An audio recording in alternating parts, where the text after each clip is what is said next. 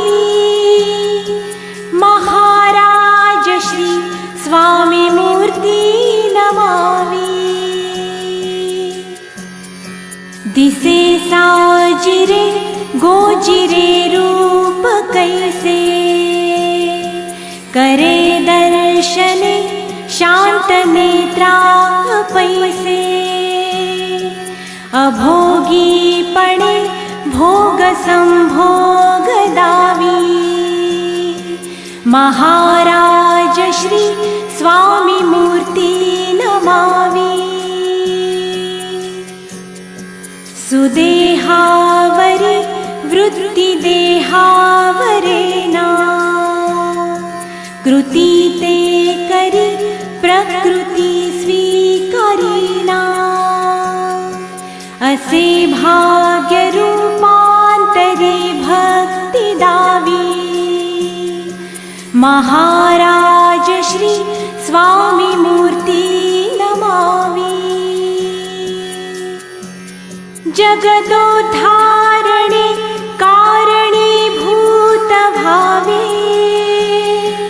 अजानुकरा श्रीकरीले स्वभावे असाकारणे कारणाशक्ति दावी महाराज श्री स्वामी मूर्ति नमामि। स्वये दत्तः सांडुनी स्वात्मतेला करी भक्त काजी अनातर्क्य लीला भला लाभ भक्ता सुदैवी महाराज श्री स्वामी मूर्ति नमामि। सदा स्वान्तरि भ्रान्ति सम्मोहवीते वदा अष्टका नित्यमृत्युञ्जयाते न बाधेलतिः सख्या खूणदावी महाराज श्री स्वामी मूर्ति नमामि। महाराज श्री स्वामी मूर्ति नमामि। महाराज श्री स्वामी मूर्ति नमामि। महाराज श्री स्वामी मूर्ति नमामि।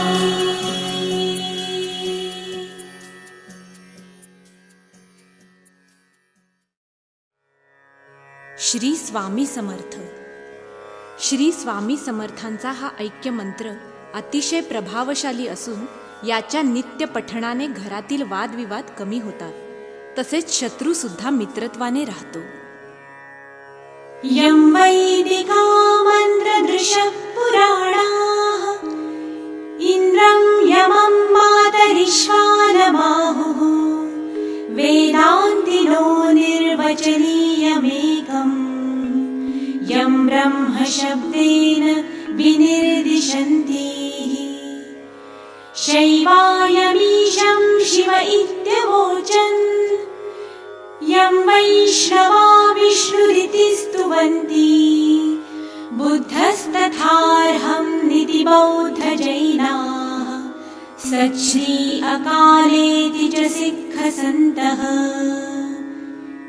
शास्तेति केचित् कतिचित् कुमारः स्वामीति मातेति पितेति भक्त्याः यं प्रार्थयन्ते जगदीशितारम् स एक एव प्रभुरद्वितीयः यं वैदिका मन्त्रदृशः पुराणाः इंद्रं यमं मातरिश्वानमाहुः वेदान्तिनो निर्वचनीयमेकम् यं ब्रह्म ब्रह्मशब्देन विनिर्दिशन्ति। शैवायमीशं शिव इत्यवोचन् यं वैष्णवा विष्णुरिति स्तुवन्ति। बुद्धस्तथार्हं निति बौद्धजैनाः सच्छ्री अकालेति च सिक्खसन्तः। शास्तेति केचित् कतिचित् कुमारः स्वामीति मातेति पितेति भक्त्याः यं प्रार्थयन्ते जगदीशितारम् स एक एव प्रभुरद्वितीयः। यं वैदिका मन्त्रदृशः पुराणाः इन्द्रं यमं मातरिश्वानमाहुः वेदान्तिनो निर्वचनीयमेकम् यं ब्रह्मशब्देन विनिर्दिशन्ति। शैवायमीशं शिव इत्यवोचन् यं वैष्णवा विष्णुरिति स्तुवन्ति। बुद्धस्तथार्हं निति बौद्धजैनाः सच्छ्री अकालेति च सिक्खसन्तः। शास्तेति केचित् कतिचित् कुमारः स्वामीति मातेति पितेति भक्त्याः यं प्रार्थयन्ते जगदीशितारम् स एक एव प्रभुरद्वितीयः। नमो स्वामिराजं दत्तावतारं श्रीविष्णुब्रह्मा शिवशक्तिरूपम् ब्रह्मस्वरूपाय करुणाकराय स्वामी समर्थाय नमो नमस्ते नमो नमस्ते। हे स्वामी दत्तात्रया हे कृपाळा मला ध्यानमूर्ती दिसू दे डोळा कुठे माय माझी म्हणे बाळ जैसा समर्था तुम्हा वीण हो जीव तैसा। स्वामी समर्था तुम्ही स्मरतृगामी हृदयासनिया बसा प्रार्थितो मी पूजेचे यथा सांग साहित्य केले मखरात स्वामी गुरु बैसविले। महाशक्ती जेथे उभ्या ठाकताती जिथे सर्व सिद्धी पदी लोळताती असे सर्व सामर्थ्य तो हा समर्थ परब्रह्म साक्षात गुरुदेव दत्त। सुवर्ण ताटी महारत्न ज्योती ओवाळुनी अक्षता लाव मोती शुभारंभ ऐसा करुनी पूजेला चरणावरी ठेवूया मस्तकाला। हा अर्घ्य अभिषेक स्वीकारी माझा तुझी पाद्य पूजा करी बाळ तुझा प्रणिपात साष्टांग चरणांगताचा तुम्ही वाहिला भार या जीवनाचा। ही ब्रह्मपूजा महाविष्णु पूजा शिवशंकराची असे शक्ती पूजा। दही दूध शुद्धोदकाने तयाला पंचामृती स्नान घालू प्रभूला।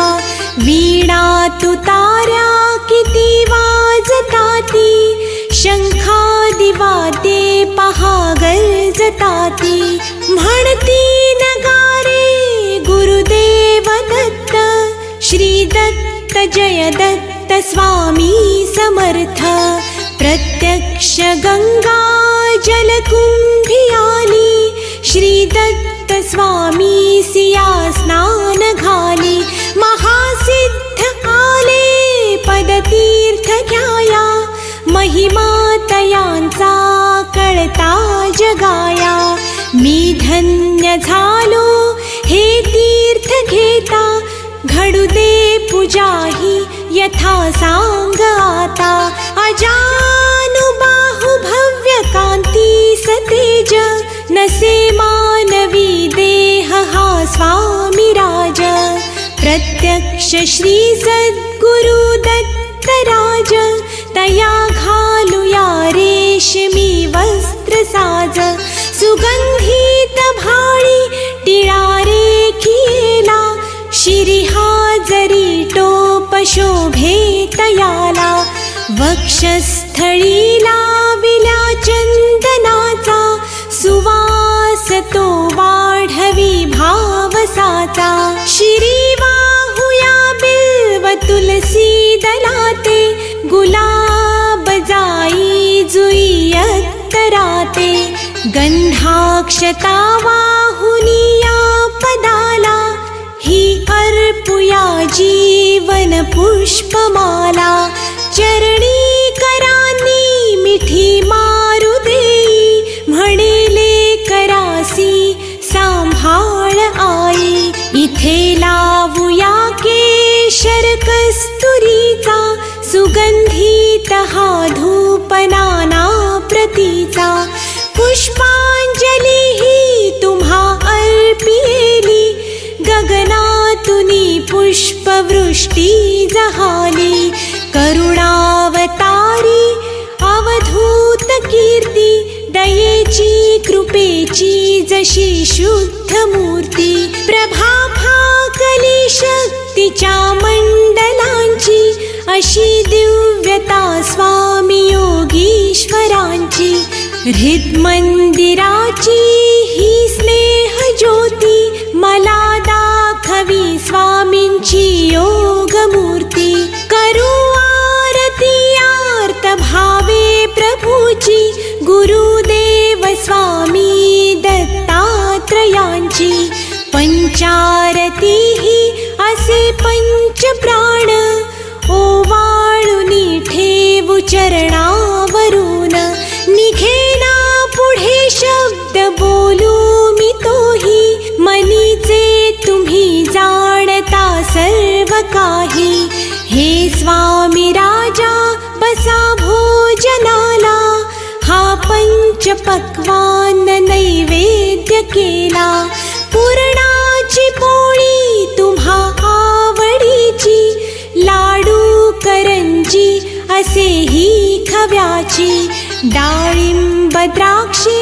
फळे आणि मेवा हे केशरी दूध घ्या स्वामी देवा पुढे हात केला याले कराने प्रसाद द्यावा आपुल्या कराने तांबूल घ्यावा स्वामी समर्था चरणाची सेवा करू द्यावी आता प्रसन्नतेतून मागू मी काय हृदय ठेव माते तुझे दोन्ही पाय सर्वस्व हा जीव चरणीच ठेवू दुजी दक्षिणा मी तुम्हा काय देऊ नको दूर लोटू आपुल्या मुलासी कृपा छत्र तुमचेच या बालकासी धरू दे आता घट्ट तुझ्या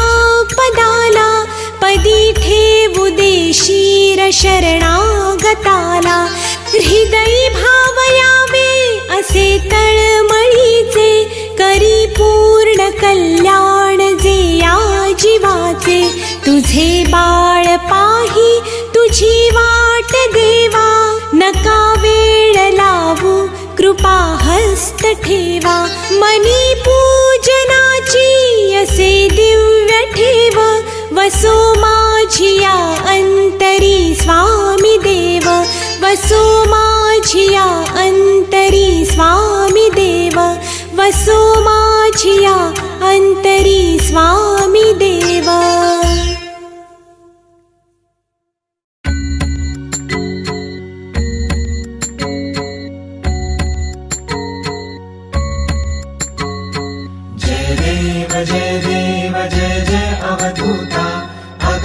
लीला स्वामी त्रिभुवनी तुझी सत्ता जय देव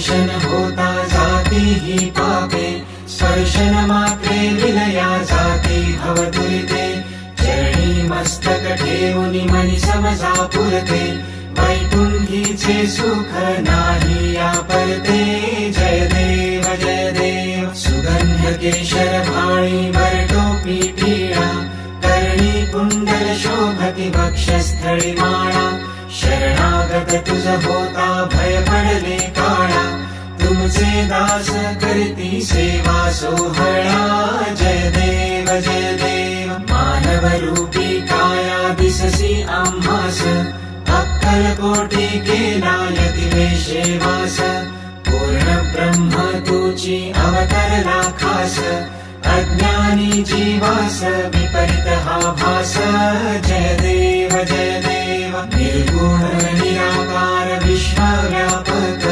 स्थिरचर व्यापुन अवधा उरलासी एक, अनंत रूपे धरसी करणे ना एक, तुझे गुण वर्णिता थकले विधिलेख, जय देव घडता अनंत जन्मे सुकृत हे गाठी, त्याची ही फल प्राप्ती सद्गुरुची भेटी, सुवर्ण ताटी भरली अमृत रस वाटी, शरणागत दासावर करी कृपा दृष्टी, जय देव